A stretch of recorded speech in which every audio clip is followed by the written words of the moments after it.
Om Namo Bhagavate Vasudevaya. Reading from Srimad Bhagavatam, Canto 3, Chapter 24, verse number 14.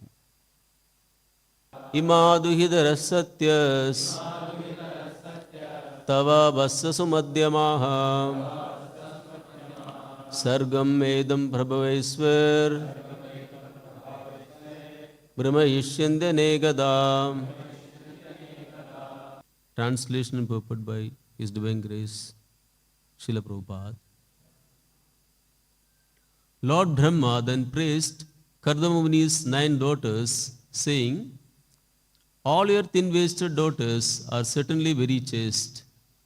I am sure they will increase this creation by their own descendants in various ways." Purport by Srila Prabhupada. In the beginning of creation, Brahma was concerned more or less with increasing the population. And when he saw that Kardamunis had already begotten 9 nice daughters, he was hopeful that through the daughters many children would come who take charge of the creative principles of the material world. He was therefore happy to see them. The word Sumadhyama means a good daughter of a beautiful woman. If she has thin waist, a woman is considered very beautiful. All daughters of Kardamuni were of the same beautiful features. Thus in the Bhaktivedanta purport. So Brahma, being very pleased with his son Kardamuni for having respected his instructions, and in that way having worshipped him, strictly following the instructions, he begot children in the womb of Devahuti, and already 9 daughters were born. So Lord Brahma was praising that you have given birth to, you have through Devahuti had 9 daughters who are very beautiful and very chaste. All your thin-waisted daughters are certainly very chaste. So in this way, Brahma was happy because in Brahma's mind, his mission is to create generations of living entities on this earth. So that was the mandate for him. So he's seeing it from that perspective. Now you got 9 beautiful daughters. Now through this we can expand the population. So all these things we need to understand that this is happening at a very top level of Lord's creation, where Brahma is born, and then there is a Lord's master plan for populating this material world. He has a master plan, and according to this master plan, different living entities are given different duties. They are put in different positions. Like Brahma is a soul put in Brahma's position, and each one of them are executing the duties assigned to them by the Lord. And in this way, continuously creation, maintenance, annihilation goes on of this material world. So, if you see Srimad Bhagavatam is having descriptions of so many of these activities of man and woman procreating, man and woman falling into Maya, illusion, or in this case, Kardama Muni had a desire to procreate, on the order of his Guru. He was so elevated, he saw the Supreme Lord face to face. The Lord blessed him that you will have 9 daughters. The Lord blessed him, saying that King Swayambhuva will come and give his beautiful daughter to you. So the Lord is involved in everything. And then he gets Devahuti as his wife, and Devahuti and Kardama Muni, they enjoy conjugal love, traveling to different parts of the universe to special transcendental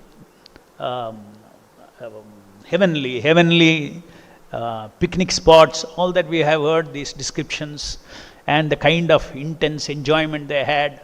So these are all described in Srimad Bhagavatam. So one may wonder why these things are all discussed in Srimad Bhagavatam, when Bhagavatam is supposed to be Amala Purana, pure Purana. Why some of these lusty things are all mentioned in this? It should not have been touched upon at all.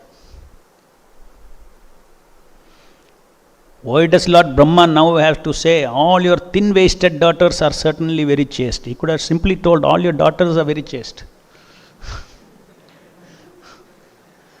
So all your thin-waisted daughters are very chaste, he says. Like that, there are many descriptions which are... The fact is that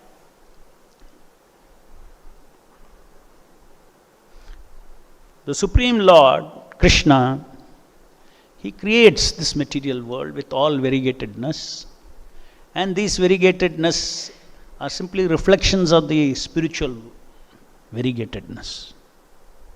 So these are all forms of the female, forms of the male, what constitutes beautiful form, etc.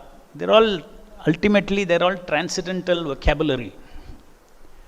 In the spiritual world, there is female beauty.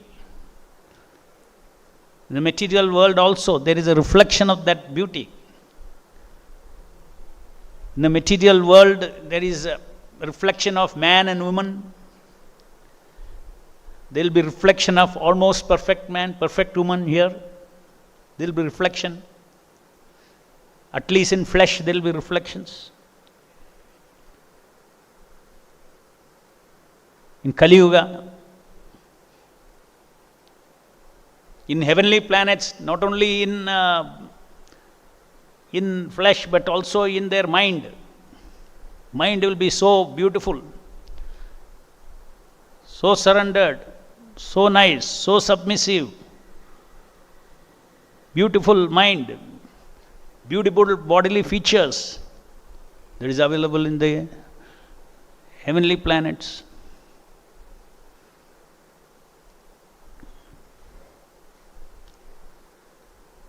Why these are all there? Because they are there, they are part of Lord's creation. In the material world, these are all apparent beauties.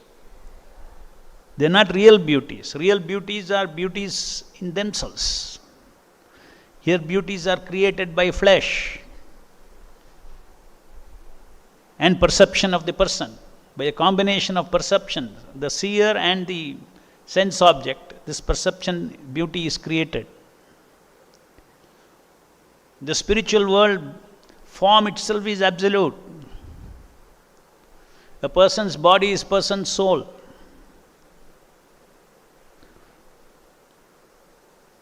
As living entities, we are in this material world, we are not qualified to respectfully see or deal or relate with beautiful female forms. Because we do not have that spiritual growth and maturity to deal and relate, to see and relate beautiful forms. Not only male, female, but male forms or any forms. We are in this material world where mechanically fabricated forms are all available, which with the help of our mind, if we concord, they will appear to be Satchidananda form.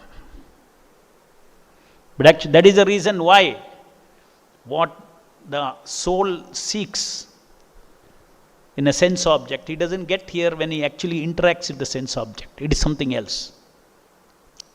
It's only apparent. It only looks like that. But somehow or the other, if the living entity has to completely mature himself, he has to learn how to deal with beautiful female forms. He has to deal with beautiful male forms. He has to deal with all these things. There is a way, because it is Lord's creation. It is meant for Anandamaya Abhyasat. It is meant for Ananda. But in the material world, all living entities, their perception of Ananda is perverted.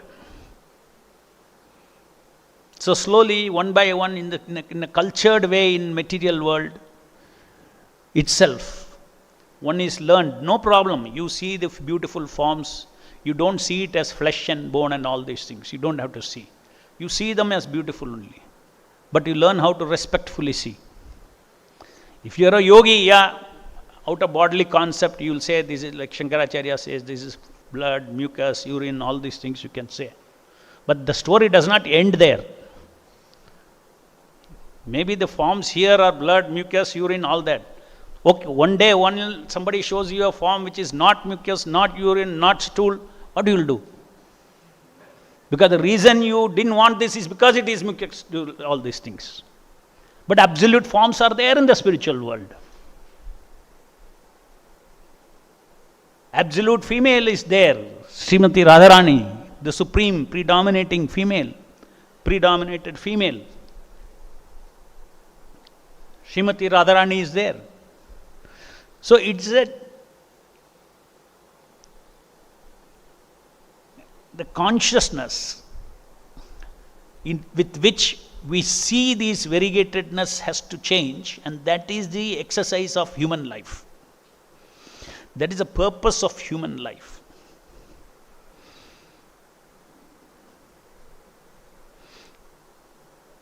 It is not that sour grape philosophy. What is that? Oh, the grapes are sour, so I don't want it. These are all blood, mucus, urine, so I don't want it. Suppose they were not sour. You say that. Because in reality, the variegated enjoyment is there in the spiritual world. But the difference of that enjoyment and this enjoyment we need to understand is that here our enjoyment is all, we have fallen. Fallen means your consciousness has fallen to yourself. I,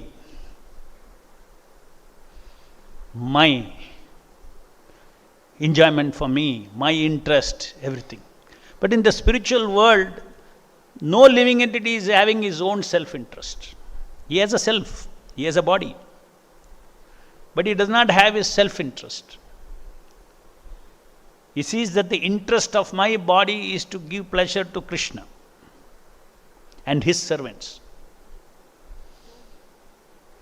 So in that way, every living entity in the spiritual world is always focusing on serving the servant of the Supreme Lord, who is served by everyone and who has got the capacity to take all that service, all that pleasure. He is the center of all enjoyment, God.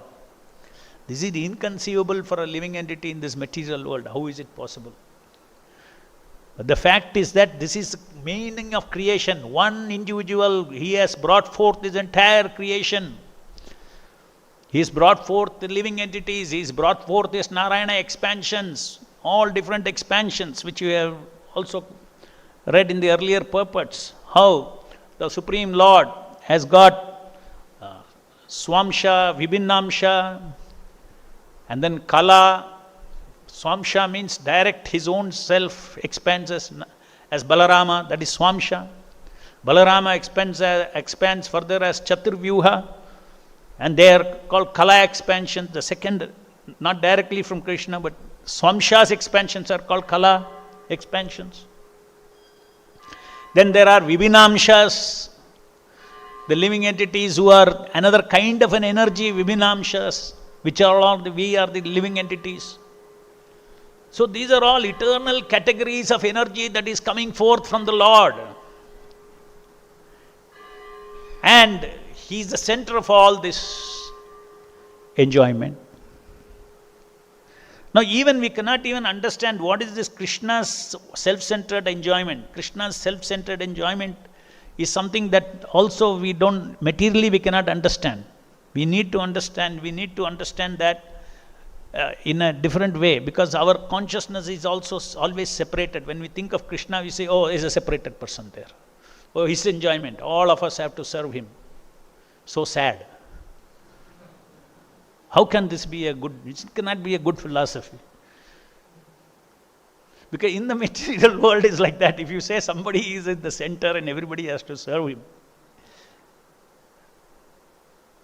Just you see, at the same time, if you see, when there is love, see this aspect is, when we think of serving in terms of a powerful being served by somebody who has less power, this kind of feeling comes. Krishna is the center of power, everybody should serve him. Material world is like that. The less powerful is serving the more powerful. If you're working for an employer, why are you working? Because that fellow is powerful than you. That is why you are working. He gives you the salary. And you have to work. Now you cannot extend this to the spiritual world. Vaikuntha, spiritual world, is a world of absolute love. In that spirit of absolute love, when the object of love is the center, it is very pleasurable for the lover also. In fact, there is greater pleasure for the lover.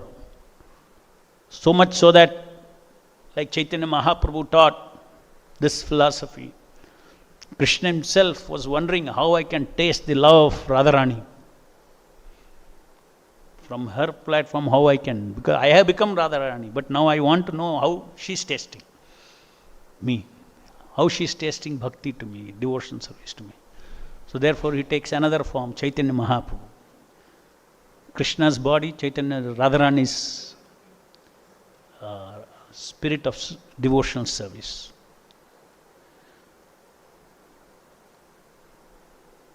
So, in the material world, so anyway, the practice of not lording over has to begin from this material world. Loving and lauding. This world is governed by lauding, and that world is governed by loving. And there are gradations of giving up lauding tendency in this material world. That is called human culturing of human consciousness. When you accept one female beauty as belonging to somebody else, a female beauty has come into this world for somebody else, not for me. Everything is temporary in the material world. From birth to death, one takes a different material forms, either a female body or a male body, beautiful body, ugly body. So there is something for a male to enjoy in a female, there is something for a female to enjoy in a male, or what the male can give and what a female can give. But here we have to recognize Lord's wish and sanction. Okay, now there may be beautiful, if you go to heavenly planets or here, everywhere there will be beautiful females. I have to train my consciousness to see them without a sense of proprietorship. Without a sense of, proprietorship means proprietorship over enjoyment. This is important. Sense of proprietorship over enjoyment. You see something enjoyable doesn't necessarily mean you have to feel a sense of proprietorship over that enjoyment. There's a difference, there's a gap.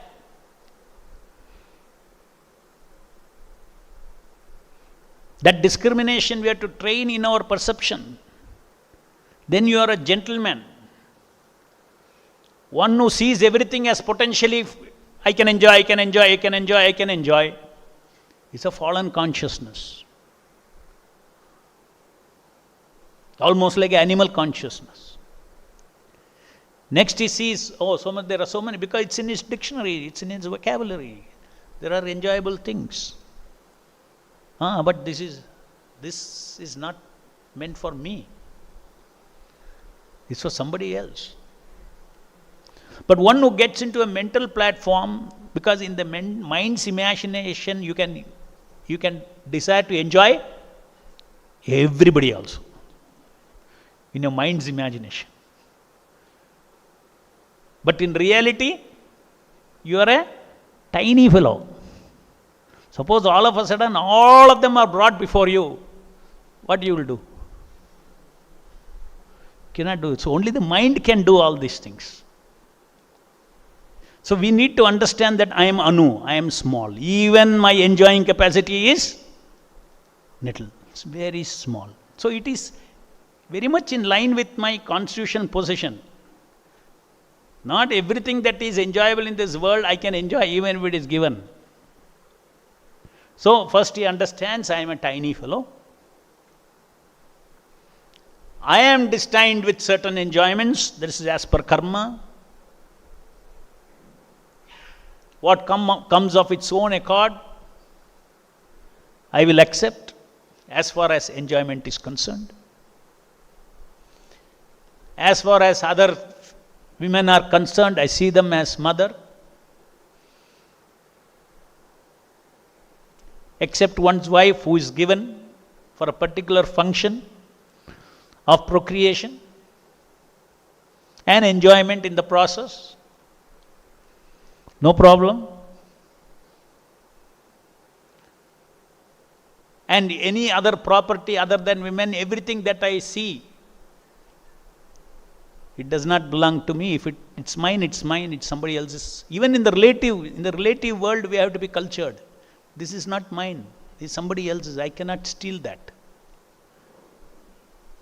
Not only gross things, credit, it's somebody else's credit. It's not my credit. Even if one wants to have credit in this material world, one should be ethical. My credit is for me. Of course, transcendental consciousness means all credit for Guru and Krishna. So even if one is not transcendental, one is expected to be cultured as a human being. And that is what the meaning of, following the 4 regulative principles, especially no illicit sex. So if our consciousness is changed, take another example, it is not impossible for us to do it. The way we are trained, the way we are cultured, that is what makes all the difference. You are going before a sweet shop. There's so many varieties of sweets are there in the showcase. Your mouth is not watering. Need not water. Take your example only. You just walk by it. But you know it is. It has pleasure in it. You know that. But your mouth is not watering. Suppose you decide, yes, I want one. Then out of your earning, you have to give something and buy one. Suppose you like 5, you have money for only 1. You will buy only 1 and take. Is it not? This is how things work in this material world.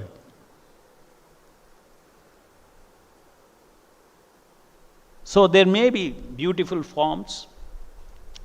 We have to deal with it. Why we have to deal with, see, in this material one, now we are devotees. When you are devotees, therefore we are saying, oh, Maya, Maya. So I wish there was a place that was no Maya. You will think. So easy for my Krishna consciousness. I wish there was a place there was no Maya. But everywhere there is Maya. There is Maya for men, Maya for women.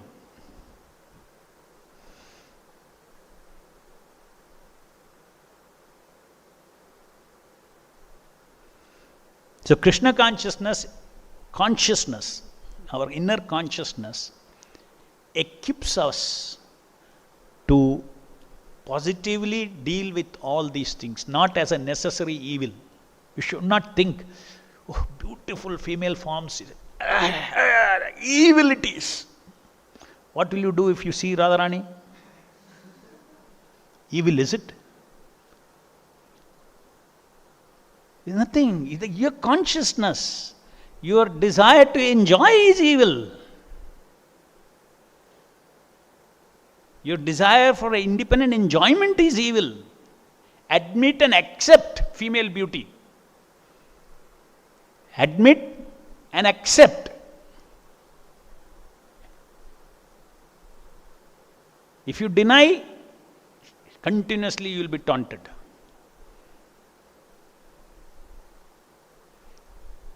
Admit and accept as God's creation. Respect.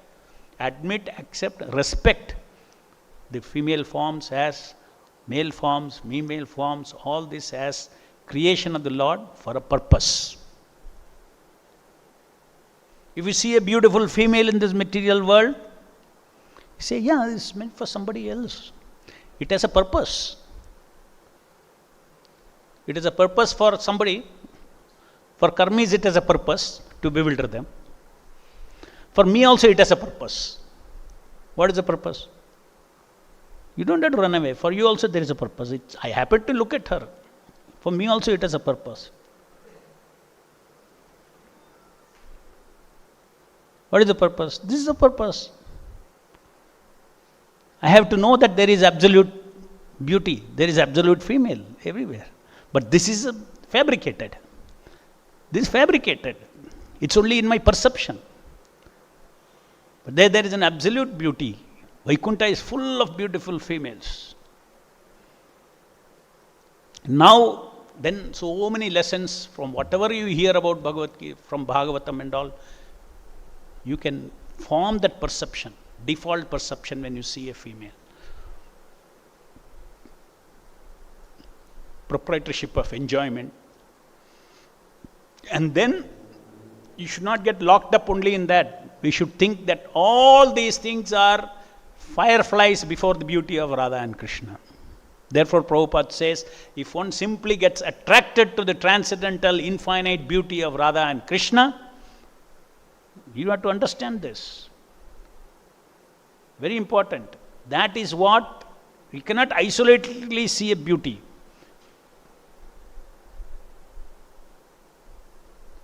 You cannot isolatedly see enjoyment. A transcendentalist understands that the Lord's enjoyment, Lord's beauty, Lord's everything is of unlimited nature. His mind is there. So much so that these beauties are, though beautiful, it is overcome by the beauty of the Lord. It's overcome from the beauty of the Lord. So in the spiritual world, these beauties and all, they don't captivate you. Though everything is beautiful. The Lord is the most beautiful. Though everybody is loving, the most loving is the Lord. So the most loving Lord is captivating you.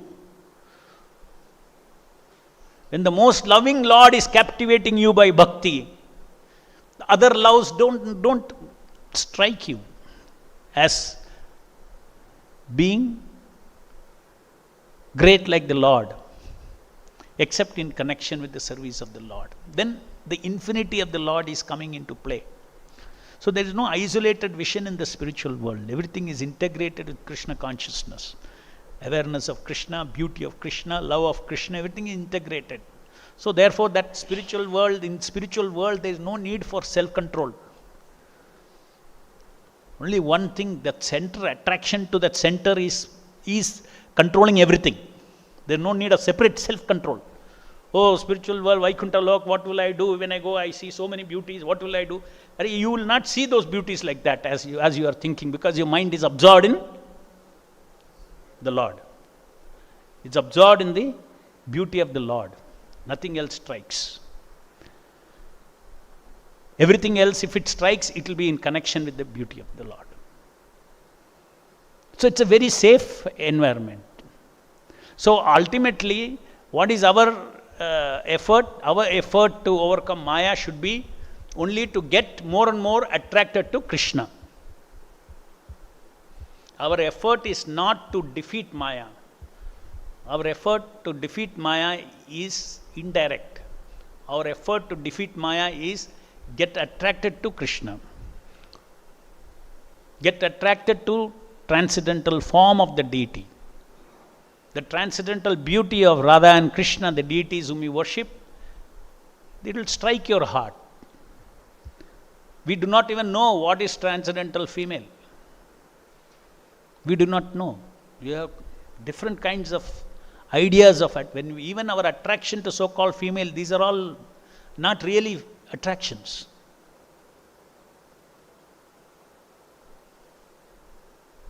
When our heart is captivated by the glance of Srimati Radharani, the deity of Srimati Radharani, because the transcendent, the Lord has taken that, Radharani has taken the transcendental form. She should decide to reveal to you, to strike your heart. And then all other female beauties will vanish. So these are the methods, a very mystical process. How devotees free themselves from Maya is by getting attached to the deities, getting attached to the holy name. By their mercy, the heart becomes immune to so-called attraction of material beauties. Any questions?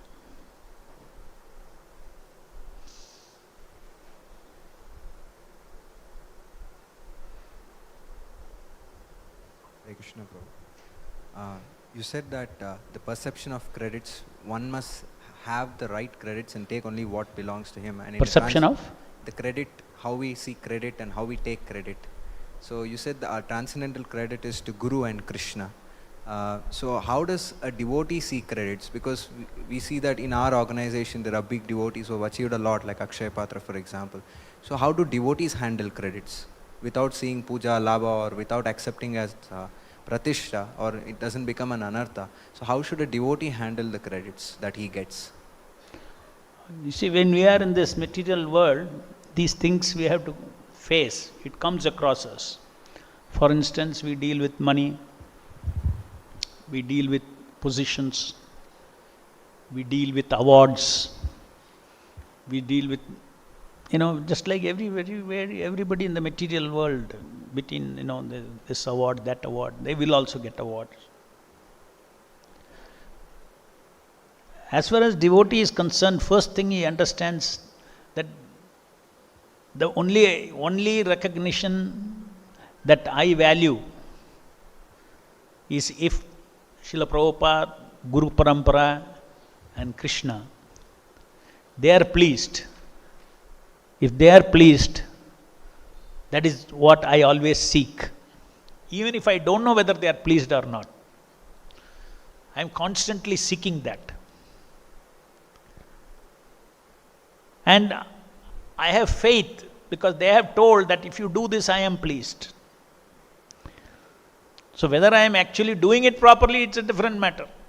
But I am trying to do it properly. Let's say I chant Hare Krishna. If you chant Hare Krishna, Lord is pleased. But whether I am chanting offenselessly, that's another question. But the fact is that I am trying to chant offenselessly. Yes, the Lord is pleased because Lord is pleased by trying to follow His instruction. So, to please the Lord, to please the pure devotees of the Lord, to please the Vaishnavas who are representing the desires and wishes of a pure devotee, this is what he is seeing in reciprocation. I want to see this, not other rewards. So as far as all the other rewards are concerned, worldly rewards are concerned, or what the karmis come and give us,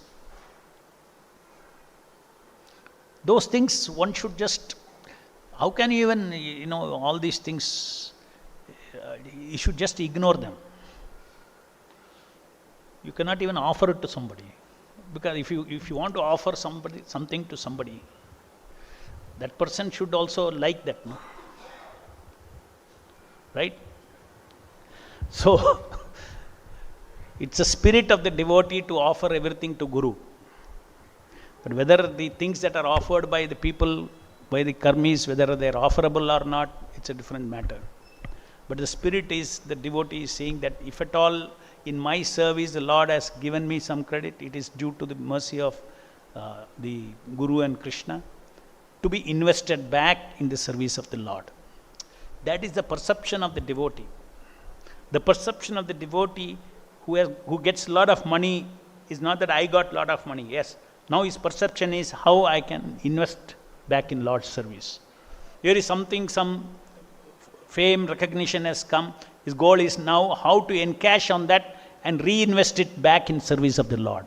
Totally utility point of view, what you get. It is nothing transcendental about that. The material awards and that you get here in this material world. Now, as far as within the community of devotees, the devotee's duty is to appreciate the other devotees' service to the Lord, service to Krishna.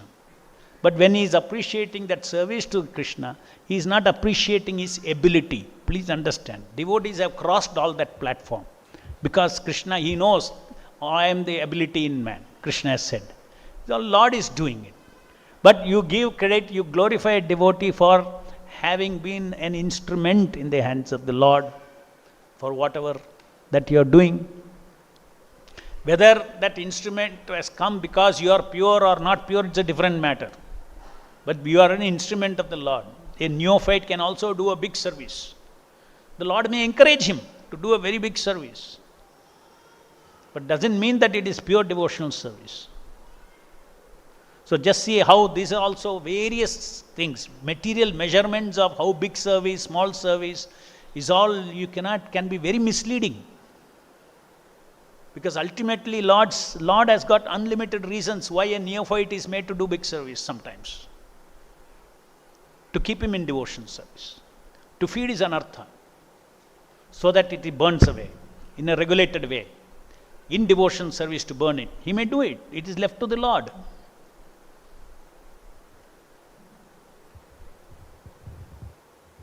And consistently, if somebody has to serve the Lord, and that is a different thing. That is Shakti Avesha Avatara, like Prabhupada. That Lord Shakti is in him, where he does big things. Not big because it is big. It is big because there is a big mission of the Lord here in this world. The Lord is waiting to empower the servants of the Lord with His power to do big things. So there is a Krishna conscious perspective to doing big things in this world and among the devotees. But there is also a Maya consciousness of doing big things among the devotees. So everywhere the consciousness is important. We need to understand with the right spirit. Not doing all big things for Krishna is Krishna consciousness. No. It can be Krishna conscious or it can be in your head, it could be completely Maya also. I always give this example. A new devotee joins, he says, yes, you should think of doing big things for the Lord. You cannot stop me, I want to build a skyscraper in the middle of the Indian Ocean. Your temple president says, you are mad. Prabhu, what is the principle? When I am thinking for Lord Krishna, you are telling I am mad. What kind of representative of Krishna are you?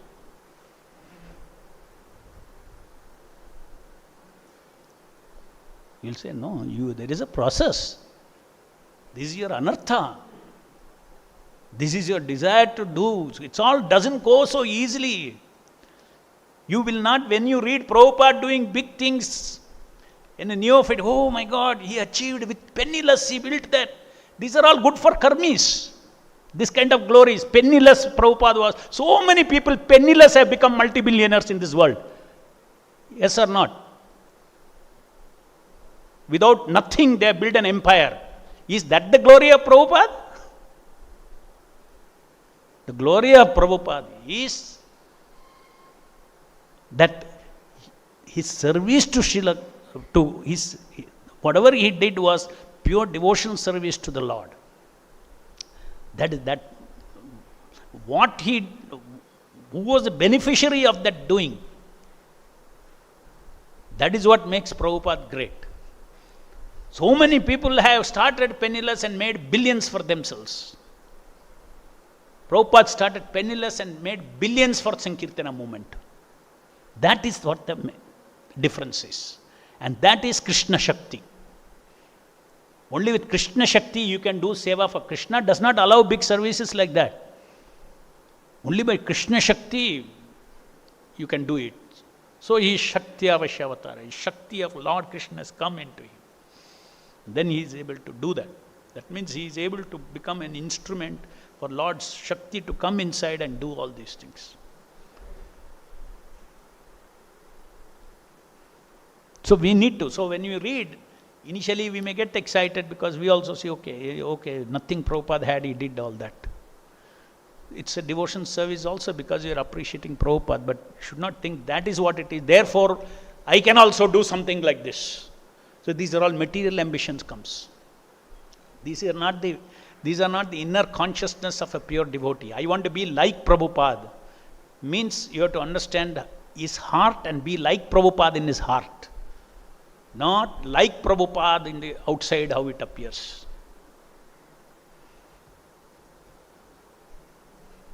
Any other question? Yeah, yes, give your own question. Hare Krishna Prabhu. Prabhu, you are telling about changing our perception. When we hear the Bhagavatam class or when we hear from senior devotees, we develop that. Sometimes we appreciate also. It is important to change the perception, but to have the sustained perception is a challenge. So how do we have the sustained perception of all these things? Very simple. For this sustained perception, you have to understand one big secret, how this yantra works.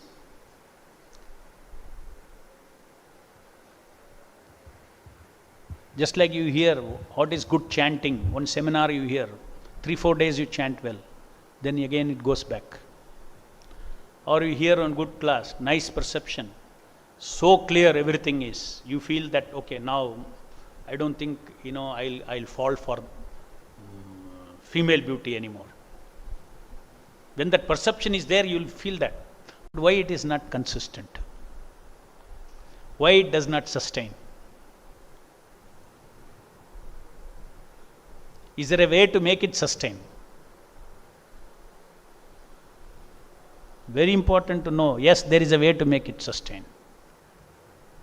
Abhyasena. You practice. Practice means repeated contemplation on these truths. When you repeatedly contemplate on these truths, that this is the truth, your default perception has to change. You have to understand that your present perception is not come from out of Akash. It has come out of your own creation in the past. It is all in the kshetra, it's in the field. The Atma is kshetrajna. In your field, it is created. That default perceptions are created. So that default perception, how it got created? By repeated contemplation and application. You think and then you apply it. That means you use that. When you use something, that perception becomes deep. So suppose now you get a new perception. You have to contemplate on that it is, what is contemplation? That this is the truth. This is the truth. Yes, it's belief. This is the truth. Right? With all the reasons behind it. There will be so many reasons behind it. But with those reasons, you will intellectually contemplate first.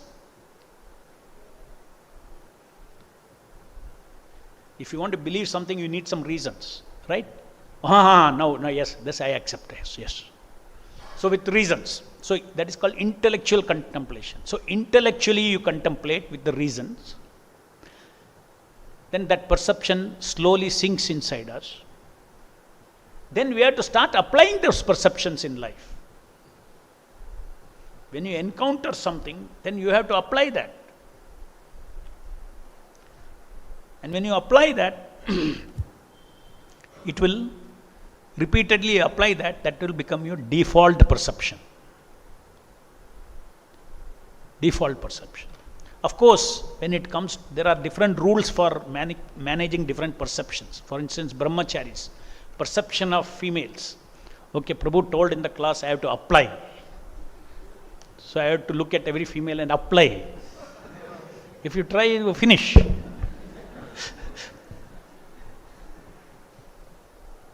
So for brahmachari, the stage of life is that, no, you completely avoid it.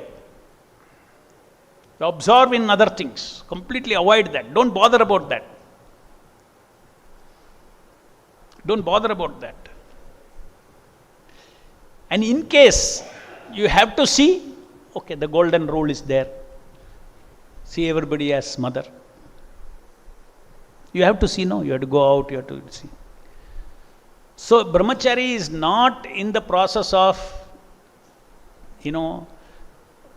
changing perception by the process that I said. With respect to female. To many other things, yes. With respect to holy name, contemplate, apply, contemplate, apply, contemplate, apply. Every day you are chanting. Before that you do pre-japa, you contemplate. While you are doing japa, you apply, apply, apply. Your default perception of holy name will change. Your default perception of hearing, everything will change. So where to apply this? But the secret is this. If you want to change something, this is the method. And then what? Then the question may come, then as a brahmachari, if I have never contemplated and if I have never countered, then what will happen to me? My default perception will remain. Isn't it? Same philosophy holds with the default perception also. If you don't use a perception continuously, it will go away, it will weaken away. No dam.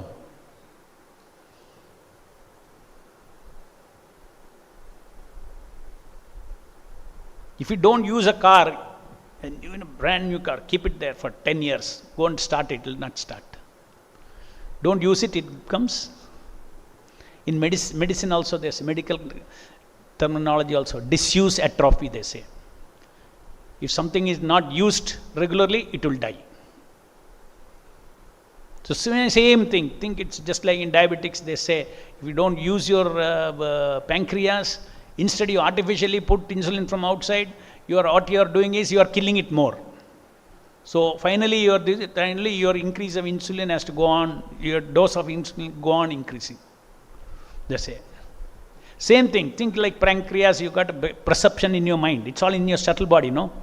If you go on using it, it becomes stronger and stronger. If you go on seeing female as enjoyable, it becomes empowered. And one day you will feel, so enjoyable it is. It's all in the head. Amplify.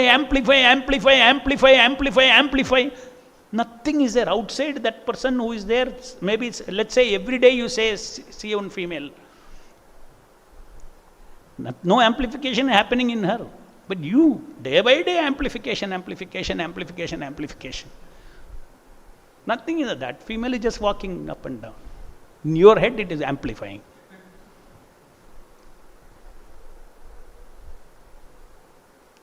So default perception, any perception, good perception or bad perception, by repeated contemplation and repeated application, it gets strengthened.